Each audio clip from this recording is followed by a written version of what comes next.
Hello everyone, welcome to my YouTube channel. आज के class में हम ईसोफिगस के बारे में स्टडी करते हैं।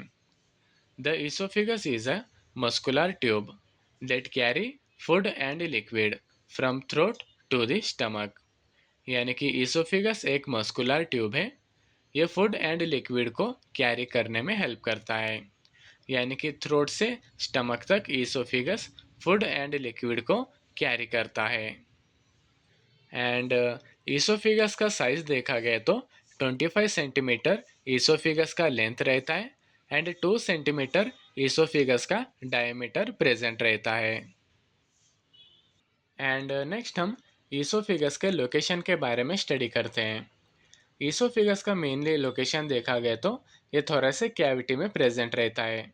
यानी कि वर्टिब्रल कॉलम के फ्रंट पार्ट पे एंड ट्रैकिया एंड हार्ट के बैक साइड में ईसोफिगस प्रेजेंट रहता है। एंड नेक्स्ट हम ईसोफेगस के सराउंडिंग्स में जो ऑर्गन्स प्रेजेंट रहते हैं ना, उनके बारे में स्टडी करते हैं। ईसोफेगस के सुपीरियर पार्ट में यानी कि अपर पार्ट में देखा गया तो pharynx and cricoid cartilage present रहता है। एंड ईसोफेगस के एंटीरियर पार्ट में यानी कि फ्रंट पार्ट में देखा गया तो trachea, left main bronchus and pericardium present रहता है। एंड ईसोफिगस के पोस्टीरियर पार्ट में यानी कि बैक साइड में देखा गया तो vertebral column, thoracic duct, azygos vein and descending thoracic aorta present रहते हैं। एंड ईसोफिगस के इंफीरियर पार्ट में यानी कि बिलो पार्ट में देखा गया तो स्टमक एंड डायफ्राम प्रेजेंट रहते हैं। एंड नेक्स्ट हम ईसोफिगस के लेयर्स के बारे में स्टडी करते हैं। ईसोफिगस में मेनली 4 लेयर्स प्रेजेंट रहते हैं। उसमें फर्स्ट वन इज म्यूकोसा। ये म्यूकोसा ईसोफिगस का इनर लेयर है। ये mucosa stratified squamous, non keratinised epithelium and lamina propria and muscularis mucosa से बना हुआ है। एंड ये म्यूकोसा का फंक्शन देखा गया तो यानी कि इनर मोस्ट लेयर जो रहता है ना म्यूकोसा, उसका फंक्शन देखा गया तो ये फूड से डायरेक्ट कांटेक्ट में रहता है एंड ईसोफिगस को इंजरी होने से प्रोटेक्ट करता है। एंड म्यूकोसा में जो म्यूकस सीक्रेट होता है ना, वो फूड को इजीली पास होने में हेल्प करता है। एंड सेकेंड वन इज सब mucosa.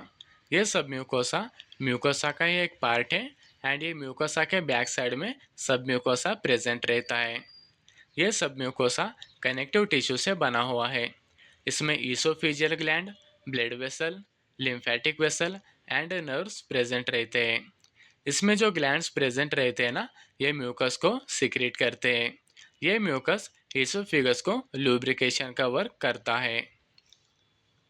And third one is muscularis externa. ये मस्कुलरिस एक्सटर्ना मेनली 2 लेयर से बना हुआ है। इनर साइड में सर्कुलर मसल लेयर से बना हुआ है एंड आउटर साइड में लॉन्गिट्यूडिनल मसल लेयर से बना हुआ है। ये मस्कुलरिस एक्सटर्ना में माइएंट्रिक प्लेक्सस रहता है। ये माइएंट्रिक प्लेक्सस मसल मूवमेंट को कंट्रोल करने में हेल्प करता है। एंड इसका फंक्शन देखा गया तो ये ईसोफिगस को पेरिस्टालसिस मूवमेंट प्रोवाइड करता है। यानी कि वेव लाइक कॉन्ट्रैक्शंस रहते हैं, ये फूड को आगे पास करने में हेल्प करता है। यानी कि ईसोफिगस से स्टमक तक फूड को पास करने में पेरिस्टालसिस मूवमेंट हेल्प करते हैं। एंड ईसोफिगस में डिफरेंट पार्ट्स में डिफरेंट मसल्स प्रेजेंट रहते हैं। ईसोफिगस का अपर पार्ट में देखा गया तो ये स्केलेटल मसल से बने हुए हैं एंड इसमें वॉलंटरी मूवमेंट्स प्रेजेंट रहते हैं। एंड ईसोफिगस का मिडिल पार्ट में देखा गया तो ये mixed skeleton and smooth muscle से बने हुए हैं। एंड ईसोफिगस का लोअर पार्ट में देखा गया तो ये स्मूथ मसल से बने हुए हैं एंड इसमें इनवॉलंटरी मूवमेंट्स प्रेजेंट रहते हैं। And fourth one is adventitia. ये एडवेंटिशिया ईसोफिगस का आउटर मोस्ट लेयर है एंड ये ईसोफिगस को प्रोटेक्ट करने में हेल्प करता है। एंड नेक्स्ट हम ईसोफिगस के फंक्शंस के बारे में स्टडी करते हैं। उसमें first one is transport of food and liquid. जब हम माउथ से फूड एंड लिक्विड को स्वेलो करते हैं ना, वो स्टमक तक रीच करने में ईसोफिगस हेल्प करता है। And second one is peristalsis movement. ये पेरिस्टालसिस मूवमेंट ईसोफेगस में वेव लाइक मूवमेंट्स रहते हैं। ये मूवमेंट्स फूड को आगे पास करने में हेल्प करते हैं, यानी कि ईसोफेगस से स्टमक तक रीच करने में ईसोफेगस पेरिस्टालसिस मूवमेंट्स को यूज करता है। And third one is lubrication, यानी कि ईसोफेगस में ईसोफेजियल ग्लैंड्स प्रेजेंट रहते हैं। ये ग्लैंड्स म्यूकस को सीक्रेट करता है। ये म्यूकस ईसोफेगस को लुब्रिकेशन कवर करता है, यानी कि फूड को स्टमक तक पास होने में इजीली हेल्प होता है। And fourth one is protection, यानी कि ईसोफेगस में stratified squamous non keratinised epithelium cells जो प्रेजेंट रहते हैं ना, वो ईसोफेगस के इनर लाइंस को प्रोटेक्ट करते हैं। यानी कि जब हम फूड स्वेलो करते हैं ना, तब फ्रिक्शन होने से प्रोटेक्शन करता है। And fifth one is prevention of reflex, यानी कि ईसोफेगस के एंड पार्ट में ईसोफेजियल स्प्रिंचर्स प्रेजेंट रहते हैं। ये स्टमक में जो एसिड प्रेजेंट रहता है ना, वो ईसोफेगस में बैकफ्लो होने से प्रिवेंट करता है। एंड नेक्स्ट हम ईसोफेगस के ब्लड सप्लाई के बारे में स्टडी करते हैं। इस सर्वाइकल पार्ट में इंफीरियर थायराइड आर्टरी जो प्रेजेंट रहते हैं ना, वो ईसोफेगस का अपर पार्ट को ब्लड सप्लाई करता है। एंड थोरेसिक पार्ट में जो oesophageal branches of thoracic iota and bronchial artery जो प्रेजेंट रहते हैं ना, वो ईसोफेगस के मिडल पार्ट को ब्लड सप्लाई करते हैं।